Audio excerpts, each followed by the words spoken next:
Welcome back, everyone. We are here on the set of Community Connections. I'm your host, Sergeant Lazar, and you already know who the team is. We got Shannon. Hey, girl. Morgan. What's up? Miss Brown. All right, now that's our team, y'all. So we're going to give you a recap of all the fun things we did in the month of June, and then, we'll dive right on into the month of July.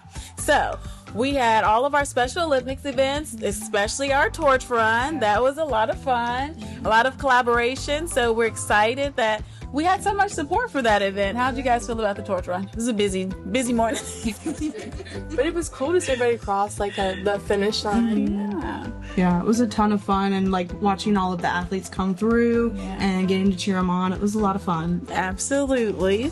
And then we also had our triad event where we had the chair yoga with Miss Megan Ware. How'd you like that, Miss Brown? Loved it. A lot of exercise, a lot of moving and grooving. Mm-hmm. And chair yoga, we still, got a good sweat in on that. So please don't sleep on chair yoga, y'all, because you will still get it in. Okay.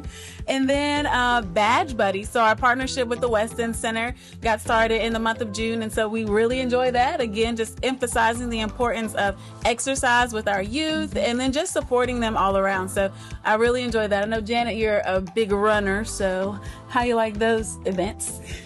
Oh, I love any opportunity to run and just be active. So especially being able to do it around kids and having a good time. So I love it. All right, now I'm here for it. So that's the month of June. If y'all missed us in the streets, then again, I don't know what y'all doing or where y'all be at, but because we're always out here. Okay.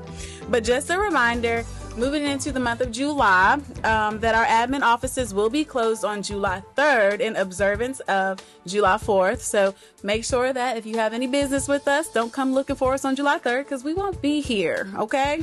But enjoy that extended holiday weekend, okay? And we'll dive right on in with Miss Janet. She's going to tell us what we have to look forward to on July 7th. Yeah, so just a recap for Badge Buddies. That's where on Tuesdays we go run with the kids at the West End Center. So members of our team, but also members of RPD go out and we go on a run. And my understanding is it starts, it's start at a smaller distance and then work our way up to the Spooky Sprint. Sprint? Okay. Yes. So we're building up our endurance for a 5K, which we do every October. So the Spooky Sprint, the kids love it. And they get to wear their costumes. Community members are welcome to sign up for that race as well. But this is us just slowly getting ready for a 5K. Because if you haven't ran that, y'all, it's a little over 3 miles. And so we appreciate our kids' enthusiasm in wanting to participate in that race every single year. So thank you, Ms. Janet. And also on July 7th, we'll be hosting our Project Lifesaver fundraiser at 2 different McDonald's locations. So if you guys were out with us last year, you already know we had a soft competition. Unfortunately, my location lost, but we're here to redeem ourselves this year. So on July 7th from 5 p.m. to 8 p.m., we will be at the Hirschberger McDonald's location as well as the Williamson Road McDonald's location, raising money and awareness for our Project Lifesaver program. If you want more details on what the Project Lifesaver program is, please reach out to Staff Sergeant Young at 540-853-1515, and he'll be happy to fill you in on all of those details. And we're just glad that we can support such a wonderful event and a program that gives back to our community at no cost, right? So just making sure that we're able to support the needs of our citizens in our community. So y'all come out and support us. Especially my location. I don't know where I'm going to be at yet, but stay tuned. I'm definitely want to be at the winning site this year. So come back, cookies. And then Morgan will tell us what we have to look forward to on July 14th. Yeah, so on July 14th, that's Tuesday from 1 to 2, you already know what's coming. It's going to be our triad event this month. So for those of you who don't have that address, it's 2607 Salem Turnpike. And this month we're going to be joined by the Alzheimer's Association, and they're going to be going over the 10 warning signs of Alzheimer's. So come on down. And this month, our lunch is going to be sponsored by Under the Bridge Ministry, so big shout out and thank you to them. Yes, thank you so much. So we look forward to it. So you guys, our triad sessions have been growing each month, and so we appreciate all of the community support. Continue to spread the word and come and join us. Moving on, Ms. Brown will tell you a little bit about what we're doing on July 15th. Thank you. July the 15th is National Hot Dog Day. It's a day to fire up your grills with your favorite hot dog. We will be hosting, the Roanoke City Sheriff's Office will be hosting the National Hot Dog Day at Fallon Park on July the 15th from 11 to 3. There'll be lots of fun, games, and free food for everyone. Come out and have some fun in the sun. We want to see you there as we continue to build in our community. All right. Sounds like fun. And guys, it's going to be, I don't know if y'all have ever attended any of our National Hot Dog Day events, but it's always a wonderful event. So we always have some interaction with you guys while we're firing up the grill and giving out hot dogs. So I'm looking forward to all that we have going on for this holiday, or this national holiday, right? So we'll be having hot dogs, but we're having lots of fun too, guys. So we're at a new location. So still come out and support. We want to make sure we're spreading the love throughout our city. All right. And then Janet is going to tell us what we have to look forward to during the week of July 20th. Yeah, so beginning July 20th, so from the 20th to 24th, we're going to have a 5-star leadership camp. It's going to be at the West End Center. But it's going to be, each day has different themes, with some fun activities, some workshops and team building. Yeah. And at the end of it, they're going to have a graduation ceremony and an ice cream party. Heck yeah. We're looking forward to that. I love a good ice cream social. Okay. But then also, like she said, team building and just working on different skills that our middle school and high school age students really need to work on. Not just them, but everyone as a whole. Yeah. So we're excited that we can bring this resource to them. And shout out to FTO Deputy Hodge, who came up with the idea for the 5-star leadership camp. So we appreciate all of the members of our agency and all the things that they bring to the table and contribute. So thank you again for that. And on July 25th, Morgan is going to tell us what we have to look forward to. Yeah, so on July 25th, that's a Saturday from 9 to 1, we're going to be down at Berglund Special Events Center. So it's the kind of the bigger building in the middle under the stairs. It is going to be our hiring event. So it's a big expedited hiring event for the day. You can come by, learn about the different duties. We'll be taking resumes while we're there. So absolutely come on down. It's a great opportunity to meet our recruiters and take a chance with the sheriff's office. Heck yeah, I'm here for it. So as she said, it's a like, just think about an all-inclusive resort, right? So when you come to this hiring event, we're going to get your resume, we're going to get your application. You can fill it out on site. You can speak with our recruiter. You can speak with some members of the agency, learn about what we do on a day-to-day basis, and then, move on forward from there. So we're really looking forward to it. And I know there are a lot of members in our community that have expressed interest in law enforcement. So here's a perfect opportunity for you to come on down and hang out with us and see a little bit more about what we do on a day-to-day basis. Yeah. So we're looking forward to seeing you guys there. And to close out the month, Ms. Brown will tell us what we're doing on July 31st.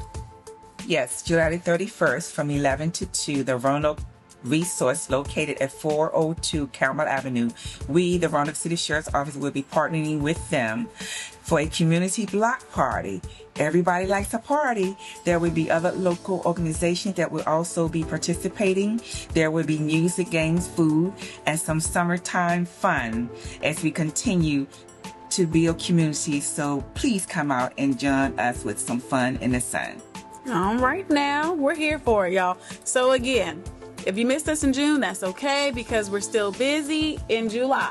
Opportunities all over the place for you guys to come and hang out with us. If you miss any of them or you want more details on any of them, please visit our website and you can find additional information on all of the events that we'll be attending during the summer. And without further ado, guys, we have Staff Sergeant Young that will come on board. He has a special guest with him today too, but they're going to go over our safety tips for the month. Welcome, Staff Sergeant Young. We're excited that you're here to present our crime prevention tips of the month. I see you have a special guest with you over there. Yes, I do. Thank you for bringing me back on. And I'd like to introduce to you one of our crime prevention team members, McGruff the Crime Dog. Welcome. Yeah, McGruff is here to help us to share some safety travel safety tips with the folks today. Sounds we're good. right in the middle of vacation season, and I know some folks have already traveled, but I'm sure that there are a lot of people that still have some travel plans. So we just want to share some tips with folks to help make their experiences a little bit safer. Awesome. Thank you, All right. guys. So I have 5 travel tips that I want to share with you. The first one is, when you go on vacation, it's a good idea to tell a loved one your plans. Tell somebody about where you're going. Tell them when you are leaving. Tell them where your destination is. And also tell them when you're returning. And this helps folks to be able to track and make sure that you're okay when you're traveling, and certainly is just a very, very good idea. I agree. As far as a safety tip for the vacation season. Yes. And then the second one is, ask a neighbor to get your packages. I know if you're like me, the Amazon truck pulls up in front of my house almost every day. So never be gone for a period of time. It's always a good idea to have folks look out after your property, and certainly if you trust your neighbors to be able to get your packages off the porch, and not just the packages, but again, if you trust them enough, let them get the mail out of the mailbox. We see so many incidents of porch pirates and people taking things out of mailboxes that don't belong to them. So just a good tip for folks that are getting ready to go on vacation, especially if you're going to be gone for a period of time. Yes. You hear that, McGruff? Don't leave your bones on the porch, okay?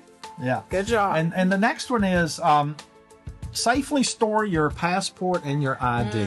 Now, for folks that travel extensively to where they have to have their passport, it's always important that you have that readily available to you as if you're flying, as you go through the customs, and certainly a good idea to have that with you at all times with those types of plans. But even for folks that are just driving to a destination on vacation, just have those documents, have those things where you can get to them. If they're on your person, that's probably the safest place, don't you think, McGraw, for them to have their important papers and their IDs? I agree. And then the next one is, this is for once you have reached your destination, and not a bad idea just to have in general, and that is, never travel alone at night. That's a real good one. Even if you have gone to a destination that you're familiar with, for a lot of folks, when they vacation, they might visit the same place over and over. Even if you're familiar with where you are, it's always good to have someone with you. And certainly at night. Yes, and if you have a companion like McGraw, certainly that's a good companion to have with you. That's awesome. And then the next one is, the last one, it's always lock your car doors and your windows. And again, just a good general rule for any time. Just again, so many times we see occurrences where people are getting things, taking things out of folks' cars, and the majority of the time that happens, it's when the windows are left down or the doors are left unlocked, and we see that every day here from time to time. So certainly, again, if you're traveling, just there's always the extra things that you're taking with you on vacation. Make sure that you are locking your car doors and your windows. I agree, especially the windows. People have a high propensity of leaving their windows kind of cracked or down, especially when it's really hot outside. But in order to protect yourself and your valuables, make sure you roll those windows up while you're away from your vehicle. Yes, to keep your things safe. So thank you guys so much for those tips. Those were fantastic. Well, McGruff and I, we hope that everyone that has a vacation still yet to come, we hope that you have a very, very enjoyable time, but certainly a safe time as you travel. Absolutely. And because you're such a special guest to us, McGruff, we have a joke for you. Want to hear a joke? Okay. Yes. Okay. So why do seagulls fly over the sea? I don't know. Well, if they flew over the bay, they'd be called beagles. That's a good one. McGruff likes a good joke. Yes, he does. Thank you guys so much. So that concludes our podcast for this month. We appreciate you guys for joining in. We look forward to seeing you soon. Bye. See you guys.